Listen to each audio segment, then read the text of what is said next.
Hola, en los últimos días han ocurrido muchas cosas de alto impacto y que involucran la estabilidad mundial.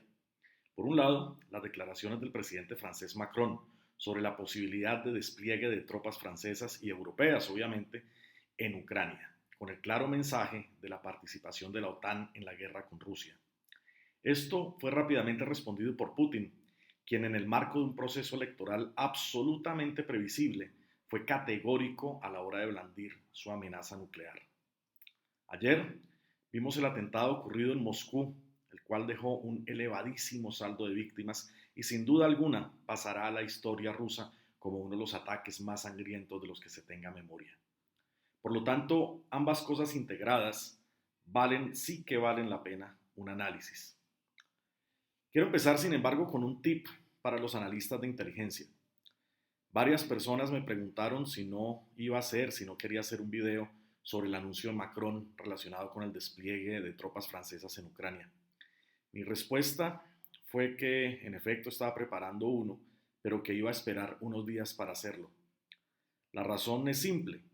Un gran evento de, un evento de gran trascendencia como el anuncio de Macron, que prácticamente implica una guerra en gran escala con Rusia, siempre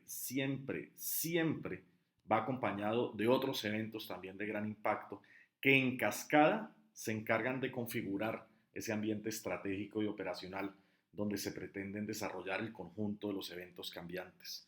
Por eso un análisis de inteligencia de este estilo no puede hacerse en caliente.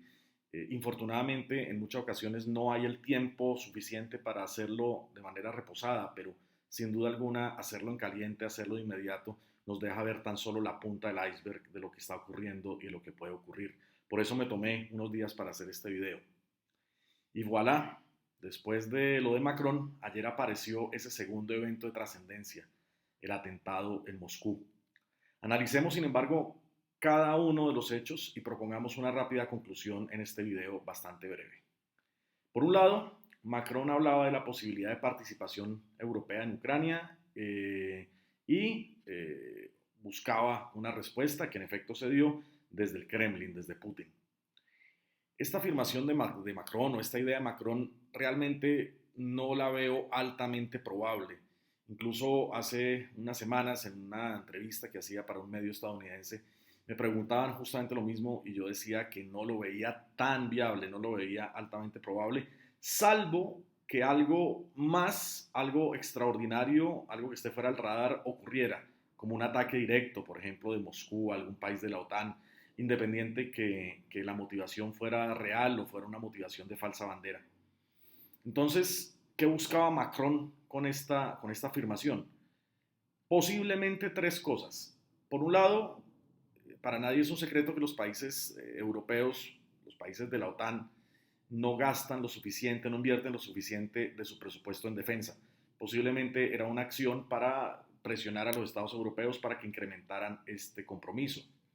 Por otro lado, es un buen momento para Francia para que asuma un liderazgo de Europa. Los británicos son muy precavidos y no se desligan del norte trazado por Estados Unidos. Alemania hoy es una Alemania que ha mostrado muchas debilidades, muchísimas en tema militar, en tema de presupuesto, incluso ese alineamiento absolutamente innegociable y permanente de Alemania con Israel hoy le está causando de pronto un poco de ruido. Por lo tanto, es un gran momento para que Francia asuma una especie de liderazgo en Europa. También es posible que Macron dijera esto para, ¿por qué no?, incluso en un escenario un poco más tentador, involucrar a la OTAN antes de una eventual segunda administración Trump. Para nadie es un secreto que Trump y la OTAN no compaginan, que Trump y Europa no compaginan y que casualmente Trump está mucho más cercano de los intereses rusos. Entonces, puede ser de hecho también una puerta para que la OTAN pueda involucrarse de una manera mucho más activa antes que llegue Trump. Obviamente Putin, quien se encontraba en pleno proceso de una reelección que no sorprende en lo absoluto, respondió con fuerza amenazando a la OTAN con sus armas nucleares. El ejército de bots y demás herramientas en redes sociales rusas estuvieron sumamente activas estos días, mostrando propagandísticamente las capacidades nucleares de Moscú en un clarísimo ejercicio de intimidación combinado con el tradicional bluff nuclear ruso que viene desde la Guerra Fría. Pero llegaron los atentados de Moscú. Podemos pensar entonces tres hipótesis rápidas que se enganchan con lo firmado con Macron. Una H1, que es un ataque real del Daesh, con una causa hipotética, claramente una venganza del Daesh por la participación rusa en la guerra en Siria y la cercanía rusa al gobierno talibán en Afganistán. ¿Hay antecedentes? Sí, el Daesh ha hecho este tipo de acciones en el pasado contra Rusia incluso. ¿Hay estructuras del Daesh en Rusia? Sí, una estructura que en Occidente llamamos ISIS Khorasan, que la sigla es ISIS-K, que de hecho tiene que ver mucho operacionalmente hablando con las células de ISIS en Afganistán. Eh, ¿Hay teatros diferentes al sirio donde el Daesh y Rusia son antagónicos? Sí, Afganistán. Con la retirada de Estados Unidos de Afganistán, eh, el interés ruso allí se hizo mucho más evidente. Hay una clara cercanía entre Rusia y el gobierno talibán, que es adversario claro del ISIS-K. Entonces, también hay escenarios de antagonismo directo entre Rusia y este grupo. ¿Hay algún sustento para esta H1?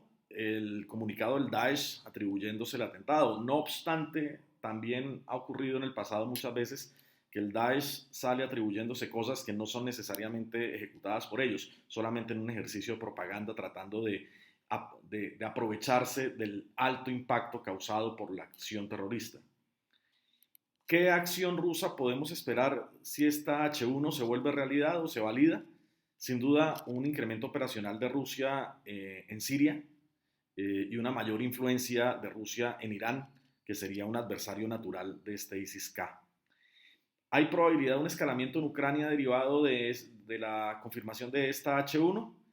Eh, sí, pero solamente si Rusia demuestra o se aprovecha de un argumento que diga que hay una alianza entre Ucrania y el Daesh de algún tipo, sea de apoyo directo o indirecto ucraniano a esta célula del Daesh, se va a dar un incremento operacional en Ucrania.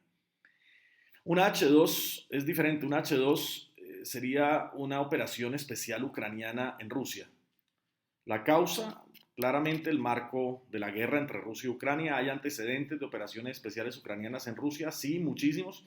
De hecho, a Ucrania le está yendo bastante mal hoy en tierra, pero en operaciones especiales le está yendo fabuloso, le está yendo fenomenal. Eso también tiene una historia. Obviamente las fuerzas especiales ucranianas fueron tal vez las que primero se fortalecieron después del 2014 y tienen una clara huella OTAN. ¿Hay antecedentes de otras operaciones especiales ucranianas? Sí, lo ha mencionado, hay muchas.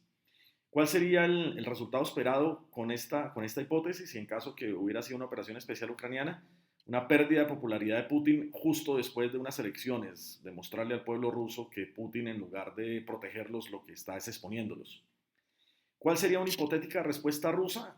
Un incremento operacional brutal en Ucrania y una probabilidad incluso de adelantar una ofensiva que Rusia está esperando realizar entre fin de primavera y verano de este año, aprovechando que las capacidades defensivas ucranianas en todo el frente oriental se están desmoronando. Incluso basta con ver un mapa operacional de dónde quedaba Avdiivka y dónde van ahorita ya las fuerzas rusas después de la toma de esta ciudad hace algunas semanas.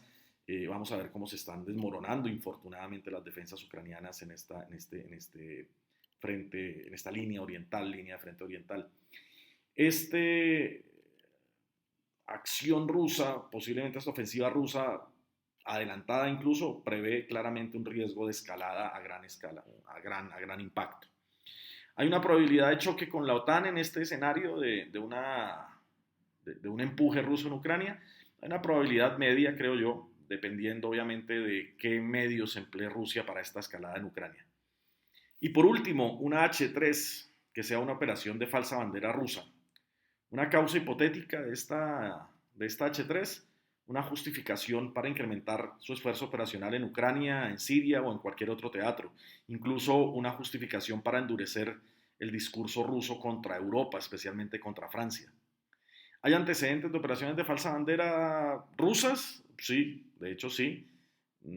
O incluso perfectamente encontramos escenarios donde Occidente recuerda cómo llegó Putin en su primera elección al poder y fue un ejercicio de falso atentado, por ejemplo, hace muchos años, hace casi 24 años. ¿Un resultado esperado con esto? ¿Qué resultado se busca?